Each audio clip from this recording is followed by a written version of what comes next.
الحمد لله وحده والصلاة والسلام على من لا نبي بعده وعلى آله وأصحابه أجمعين. رب اشرح لي صدري ويسر لي أمري واحلل عقدة من لساني يفقه قولي. آمين يا رب العالمين. خوږو او قدرمنو حاضرینو، السلام علیکم ورحمت الله وبرکاته. تیر درس کې موږ او تاسې بیا هم د الله جل جلاله په توحید باندې وغږېدلو او د ده په یګانګي باندې وغږېدلو. الله جل جلاله یو ذات ده، واحد ذات ده، او دا خبره موږ او تاسې د وجوب او د فرضیت له نګاه بیان کړه او موږ او تاسې دا وویلې چې په انسانانو لازمه ده چې د یوه خدای جل جلاله عبادت وکړي، شریکان ورسره ونه نیسي. او د دې په ارتباط موږ او تاسې براهین او دلائل لرو. اول خو نقلي دلائل دا دي چې الله جل جلاله فرمایي: لو کان فیهما آلهة الا الله لفسدتا. که چیرې په ځمکه او په اسمانونو کې نور خدایان موجود وای ما سوی الله جل جلاله، یعنی د بل چا واک هم چلیدلی، نو لفسدتا، بیا به دا ځمکې او اسمانونه دواړه فاسد سوي وو، نظام به یې خراب سوی وو، درهم او برهم به سوی وو. نو د ځمکې او د اسمانونو نظام خو نه ده فاسد بلکې روان ده. نو معلومه ده چې خدای جل جلاله یو واحد او لا شریک ذات ده. الله جل جلاله سوره اخلاص کې هم فرمایي: قل هو الله احد. ورته ووایه ای پیغمبره صلی الله علیه وسلم چې د خبرې شان دا ده چې الله جل جلاله چې دا احد او یګانه ذات ده. د دې لپاره د عقایدو کتابونو برهان تمانع ذکر کړی ده او په دې کې دا خبره ذکر کړې ده چې دوه واجب الوجود ذاتونه دا محال دي. یو الله جل جلاله ده چې هغه واجب الوجود او مستجمع د ټولو صفتونو د کمال ده. اوس نو د رسول الله صلی الله علیه و آله وسلم د رسالت په موضوع باندې غږیږو.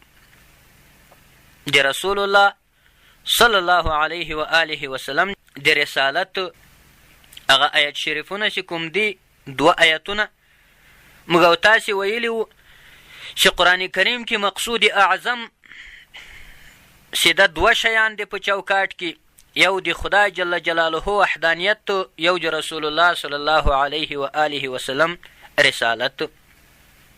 نو اوس دې لپاره د موږ او د تاسې نن دوه آیتونه درس ده چې هغه: وإن كنتم في ريب مما نزلنا على عبدنا فأتوا بسورة من مثله وادعوا شهداءكم من دون الله إن كنتم صادقين فإن لم تفعلوا ولن تفعلوا فاتقوا النار التي وقودها الناس والحجارة أعدت للكافرين. نو اوس دغه درس بیانو دی کې الله جل جلاله د قرآن کریم په ارتباط هغو کسانو ته چې هغه خبره کوي چې دا رسول الله صلی الله علیه وسلم له ځانه جوړ کړی او د الله تعالی جل جلاله کلام نه ده، هغو ته خدای پاک یو اختار ورکوي. په دې ارتباط موږ او تاسې غږیږو. نو د قرآن کریم په ارتباط باندې یو علم او پوهې ته ضرورت ده. مسلمانان باید د قرآن کریم تفسیر او ترجمې ته په غور باندې غوږ ونیسي.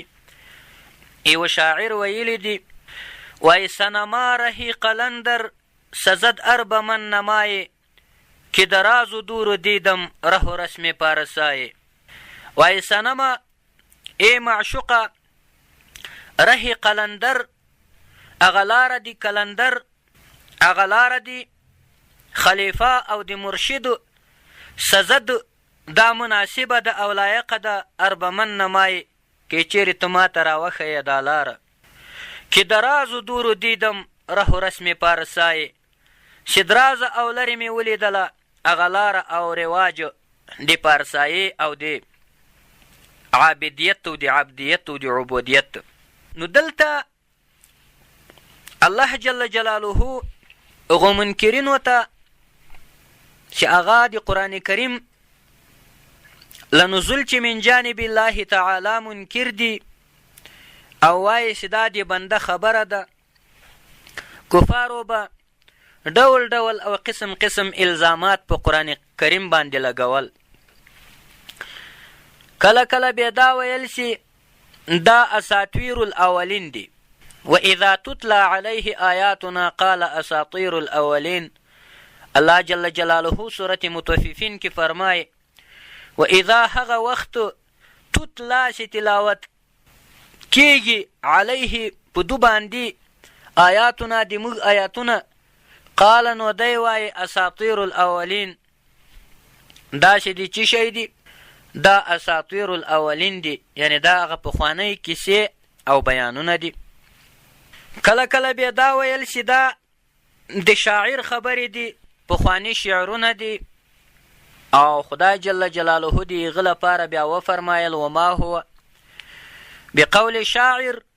دا قرآن کریم د شاعر کلام نه ده، شاعر دغسې کلام نشي جوړولی. یا وما علمناه الشعر وما ينبغي له ان هو الا ذکر وقرآن مبین. خدای جل جلاله فرمایي وما علمناه الشعر، مگر رسول الله صلی الله علیه وسلم ته تعلیم د شعر نه ده کړی.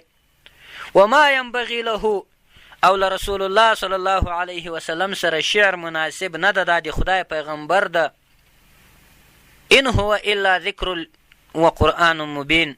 وما علمناه الشعر وما ينبغي له ان هو الا ذکر وقرآن مبین. یعنی ما هو نه ده دغه کتاب الا ذکر مگر پند او نصیحت ده، وقرآن مبین او یو ښکاره او روښانه قرآن ده. د الله جل جلاله همدغو دښمنانو ته چې د قرآن کریم لنزول چې له جانبه د الله جل جلاله منکر دي، هغو ته خدای جل جلاله اوس فرمایي وان کنتم که چیرته بیا تاسې یاسته فی ریب په شک کې، یعنې په قرآن کریم کې خو شک نسته. قرآن کریم د ریب او د شک جای نه ده، نه کوم نقصان و تاوان پکې سته. د هغو کسانو لپاره چې د هغو عقلونه سالم دی. خو که تاسې په شک کې یاسته، وان کنتم که چیرې تاسې یاسته فی ریب په شک کې.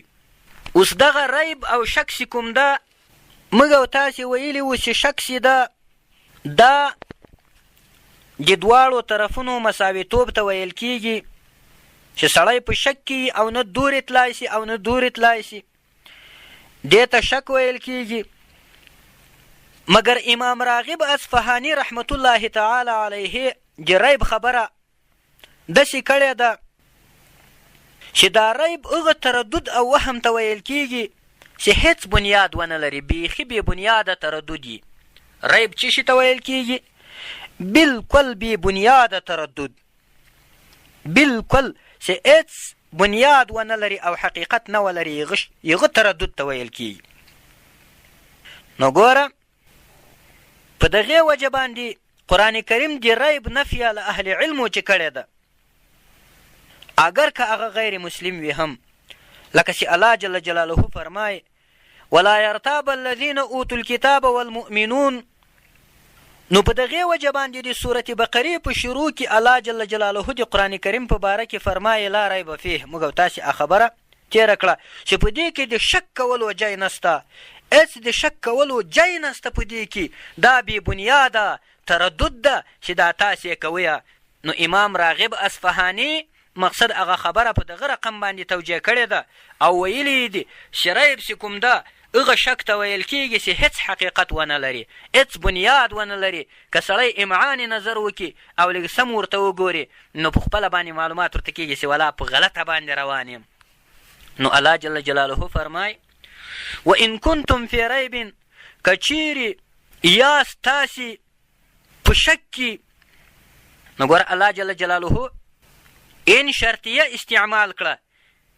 ان شرطیه چې د دا لپاره د تردید وي، نو دا معنا سوه چې ګوره د شک جای خو نه ده، خو که بالفرض والتقدیر که فرضا تاسې په شک کې یاسته مما له هغو احکامو اوامرو نواهیو او قصصو او امثالو چې هغه په قرآن کریم کې موجود دي، نزلنا چې موږ نازل کړي دي علی عبدنا په بنده د موږ باندې. فاتو بصورة من مثله، نو تاسې هم اتیان وکئ، تاسې هم راتګ وکئ په یوه صورت باندې په مثل د دې قرآن کریم. تاسې هم یو صورت جوړ کړئ. موږ خو خپل پیغمبر ته 114 صورتونه ورکړي دي، په دې کې دراز صورتونه هم شته چې 280 آیته یې لکه د سورت بقره. نو تاسې هم یو صورت خو جوړ کړئ په 114 صورتو کې د یوه صورت په مثل باندې خو جوړ کړئ. که چیرې دا قرآن کریم د انسان کلام وي او د الله جل جلاله کلام نه وي او دا د بنده له طرفه جوړ سوی، د بنده په لاس او په ذهن محصول کلام یې هغو جوړ کړی، نو خو یو صورت خو تاسې هم دغه ور جوړ کړئ. سره له دې چې په مکه مکرمه کې په هغه وخت کې څه شی و او په مدینه منوره کې څه و، په عربو کې د فصاحت او د بلاغت چرچه روانه وه او بیان به یې وروسته په اعجاز د قرآن کریم کې موږ او تاسې ته راسي انشاءالله. نو خو جوړ کړئ یو صورت خو دغسې جوړ کړئ. نو فی ریب که چیرې تاسې په شک کې یاست مما له هغو احکامو چې نزلنا چې موږ نازل کړي دي، نزل ینزل تنزیلا، دغه د تفعیل د باب صیغه الله جل جلاله استعمال کړه، دا لپاره دی تدریج راځي. نو خدای جل جلاله په قرآن کریم کې په محمد رسول الله صلی الله علیه وسلم باندې دا قرآن کریم په 23 کاله کې نازل کو. په 40 کلنۍ کې پیغمبر سو صلی الله علیه وسلم، په 43 کلنۍ کې له دنیا چې جامې بدلې کړې او رحلت یې وکړو. نو 23 کاله کې قرآن کریم تدریجا په رسول الله صلی الله علیه وسلم باندې نازل سو. او کله چې آلته له لوح محفوظه چې اول اسمان ته بیت العزت ته را نازلېدو، هلته بیا په یوه وار را نازل سو، په یوه وار باندې را نازل سو. ځکه یې ورې تنزیل نه وویل، ورې انزال وویل، انا انزلناه فی لیلة القدر، بېشکه دا قرآن کریم موږ نازل کو په لیلة القدر کې په یوه وار باندې له لوح محفوظه چې اول اسمان ته. نو که چیرې تاسې په شک یاست مما له هغو احکامو چې نزلنا چې موږ نازل کړي دي علی عبدنا په بنده د موږ باندې. ګوره دلته خدای جل جلاله پیغمبر صلی الله علیه وسلم ته څه وویلې؟ عبدنا، بنده د موږ. په دې کې د مضاف شرافت مقصود و. الله جل جلاله حکمت دا پکې لارو په دې خبره کې چې داسې وویلې چې د ما بنده، د ما په بنده مې نازل کړي دي. نو په دې کې دې ته اشاره راله چې د خدای چې څوک خاص بنده وي نو تاسې پام وکئ هغه به څوک وي. په دې کې شرافت او عزت او حرمت د رسول اکرم صلی الله علیه و آله وسلم ته الله جل جلاله اشاره وکړه. علی عبدنا، د ما بنده، علی عبدنا، د ما په بنده باندې مې نازل کړي، علی عبدنا، په بنده د موږ باندې. نو که تاسې په دغه شک کې یاسته، فاتو بصورة، دلته تاسې اتیان وکئ په یوه صورت باندې، یعنې تاسې یو دغسې صورت راوړئ. بصورتن کې دغه نکره راغلی ده، صورتن علماء کرامو ته معلومه ده. بصورتن، صورتن کې دغه تنوین چې راغلی ده، تنوین د تنکیر چې راغلی، دا لپاره د تقلیل ده. بصورتن یعنې یو وړکی صورت جوړ کئ من مثله، په مثل د دې قرآن کریم باندې. قرآن کریم کې تر ټولو وړکی صورت کوم ده؟ انا اعطیناک الکوثر فصل لربک وانحر ان شانئک هو الابتر. یا له دغه ما سوا بل صورت چې کوم ده؟ والعصر ان الانسان لفی خسر الا الذين آمنوا وعملوا الصالحات وتواصوا بالحق وتواصوا بالصبر. 3 آیاته صورت ده. نو فاتو بصورة، تاسې اتیان وکئ، راتګ وکئ، بصورة قلیلة یا بصورة قصیرة، په یو کوچني صورت باندې، من مثله، په مثل د قرآن کریم باندې په فصاحت او په بلاغت کې. نو دلته من مثله ځکه وویل الله جل جلاله چې په مثل د قرآن کریم به یې جوړوئ. دا صورت به نه جوړوئ چې دغسې الفاظ له ځانه سره جوړ کئ، لکه ابو جهل او ابو لهب او عتبه بن ربیعه او شیبه بن ربیعه او ولید بن عتبه، عقبه بن ابي معیط، او داسې نورو چې به جوړول، امیه بن خلف او داسې نورو. الفیل ما الفیل وما ادراک ما الفیل، یا داسې نورې غلطې خبرې چې موږ او تاسې ته اوس په خوله باندې نه راځي ځکه چې قرآن کریم هم مخ ته ایښی ده. نو ګوره من مثله په مثل د دې قرآن کریم باندې جوړ کوي.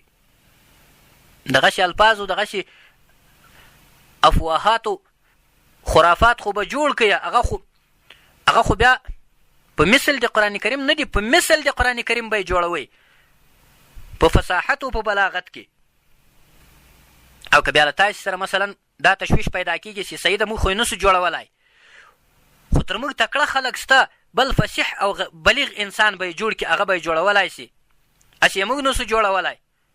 دغسې صورت ته نو الله جل جلاله ورته ویلي ودعو شهداءکم، در وبولئ تاسې هغه خپل شهدا دي، تاسې هغه هم ټول پې در وبولئ.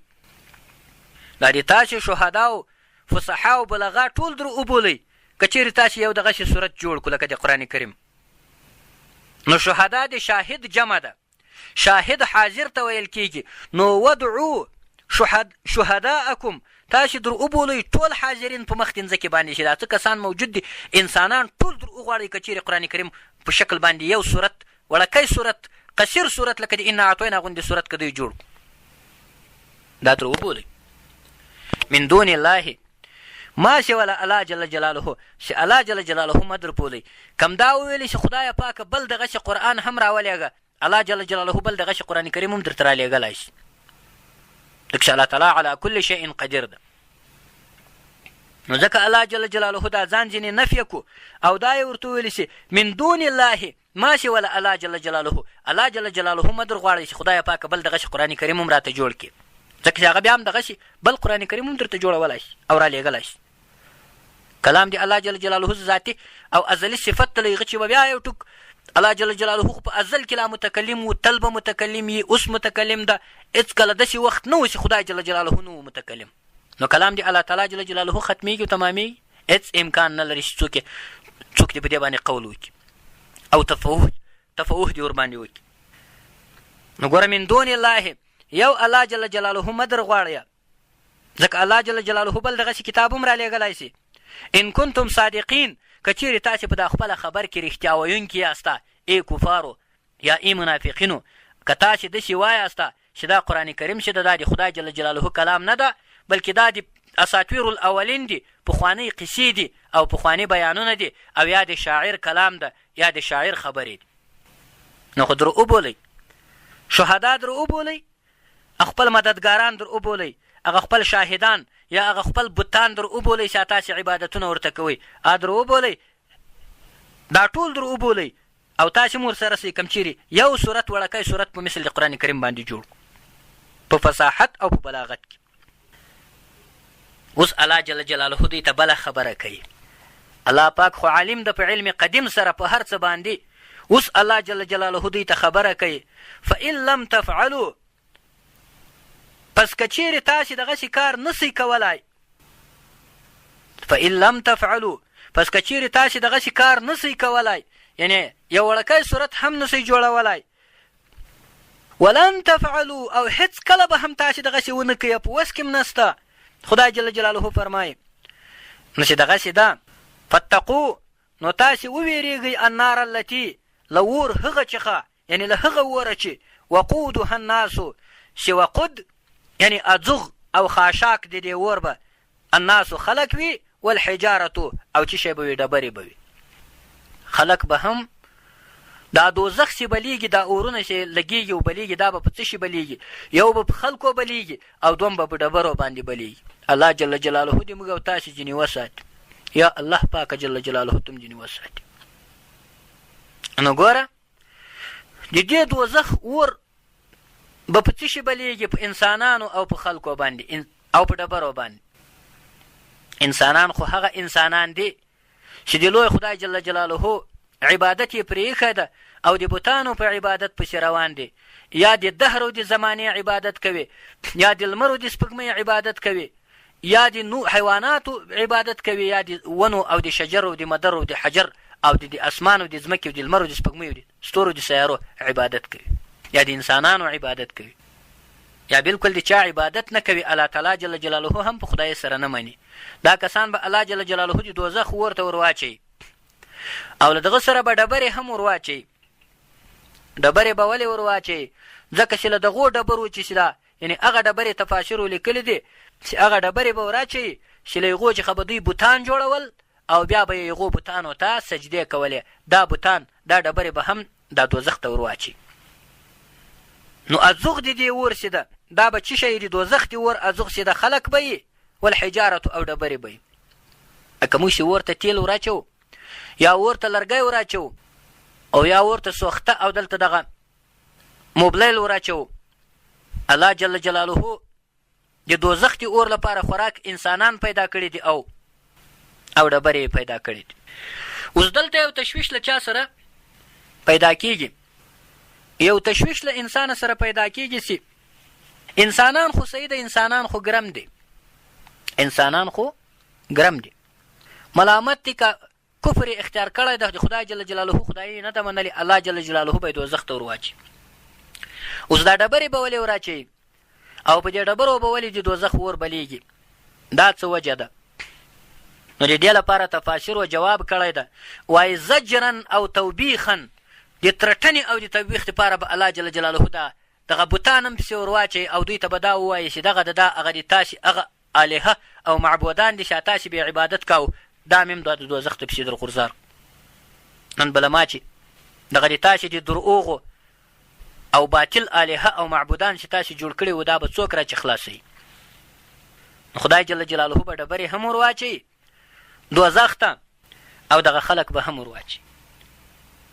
د سیرت په کتابونو کې راځي په یوه غزوه کې رسول الله صلی الله علیه و آله وسلم له صحابه سره لګیا و، صحابه کرام تږي سو، اوبه نه وې، وچه بیدیا وه، دښته وه.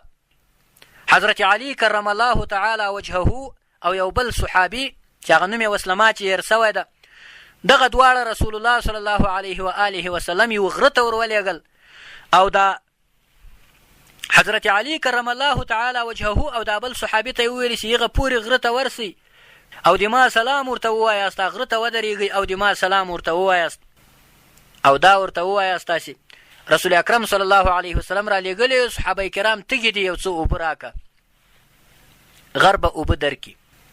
نو کله چې وایي دا صحابه کرام ورغلو، حضرت علي ده یو بل ملګری ورسره ده، هلته چې ورغلو غره ته ودرېدل او غره ته یې وویلې چې ای ډبرو د خدای پیغمبر رسول اکرم صلی الله علیه و آله وسلم تږی ده، صحابه کرام تږي دي، په غزوه د خدای په عبادت باندې لګیا دي. نبی علیه السلام سلام ویل او بعد له سلامه ویسې یو څه اوبه راکه چې موږ صحابه تږي دي. نو غره څه وکړو؟ غره وای اواز ورته وکړو، غره اواز ورته وکړو چې ای حضرت علي د خدای پیغمبر صلی الله علیه و آله وسلم ته د ما له طرفه هم سلام وایه او بعد له سلامه ورته ووایه چې د ما په خدای قسم ده کله چې دا آیت را نازل سوی ده چې فاتقوا النار التي وقودها الناس والحجاره، تاسې له هغه اوره چې وویرېږئ چې ازوغ او خاشاک د دې اور به خلک وي او ډبرې به وي. دغه خبره چې راغلې ده دا آیت چې خدای پاک را لېږلی ده، له هغه راسې مې دومره زړلې دي، دومره اوښکې مې له بدن نه تللې دي چې دومره لندبل یو څاڅکی په ما کې پاته نه ده، د خدای قسم ده د خدای پیغمبره دومره یو څاڅکی اوبه په ما کې نه دي پاته چې زه تا ته درکم او ته یې صحابه کرامو ته ورکړي، ما سره اوبه نسته. نو ګوره دا سیندونه او دغه ویالې داسې راځي له غرونو چې سرچینې اخلي، دغه د غرونو زړه ده، د خدای جل جلاله په دربار کې غرونه هم زاړي، د خدای له عذابه چې امان غواړي. پښتو کې هم یو مصرۍ ده، کله کله به دا علماو طالبانو به ویله، وایي په حال مې غرونه په زړه سو، نښې یې دا دي چې رودونه ترې راځي نه. نو ګوره دغه رودونه او دریابونه چې کوم دی، دا کاریزونه چې کوم دي او له غرونو یې سرچینې اخیستې دي، دغه چینې چې کومې را روانې دي دا د غرونو زړه ده، د خدای جل جلاله له ویرې غرونه هم زاړي، ډبرې هم زاړي. مخکې موږ او تاسې دا بیان تېر کړی و. نو فتقوا النار التي، فتقوا نو تاسې وویرېږئ النار التي له هغه اوره چې وقودها الناسو چې خاشاک او ازوغ دي د دې اور چې دا خلک دي، والحجاره او ډبرې دي، اعدت چې دغه اور تیار سوی او اماده سوی ده للکافرین لپاره د کافرانو، یعنی دا دغه اور دا اصلا د کافرانو دپاره تیار سوی دا اور بالاصاله دا د دوزخ اور اصلا دا د چا لپاره د کافرانو لپاره تیار سوی ده بیا به خدای جل جلاله ګناهګار مسلمانان هم چې الله جل جلاله وغواړي دوزخ ته ور اچوي دا د موږ او تاسې عقیده ده ځکه چې عذابونه په احادیثو کې راځي د مسلمان لپاره هم ډېر عذابونه راغلي دي د نافرمانه مسلمان لپاره لکه څوک چې لمونځ نه کوي مثلا څوک اودس نه کوي مثلا څوک روزه نه نیسي څوک زکات نه ورکوي څوک حج نه کوي پې فرض وي څوک نور عبادات نه کوي څوک زناوې کوي څوک لواطتونه کوي څوک غلاوې کوي څوک سود کوي مثلا څوک شراب څښي څوک روزه نه نیسي دغه شیان چې کوم دي د دې لپاره هم اصلا اور د دوزخ د کافرانو لپاره تیار سوی مګر خدای جل جلاله چې عذاب ورکوي مسلمانو بندگانو ګناهګارو ته هم په دغه دوزخ سره عذاب ورکوي الله جل جلاله دې موږ او تاسې ځینې وساتي آمین اوس دلته خو د دغو دوو آیتونو ترجمه موږ او تاسې وکړه اوس داسې په دې دوو آیتونو کې د رسول صلی الله علیه وسلم رسالت څرنګه ثابت سو په دې باندې به انشاءالله په راتلونکي درس کې خبره کوو د اوس لپاره دغومره بس ده اقول قولي هذا استغفر الله لي ولكم ولسائر المسلمين فاستغفروه إنه هو الغفور الرحيم وصلى الله تعالى على خير خلقه محمد وآله وصحبه أجمعين برحمتك يا رحمة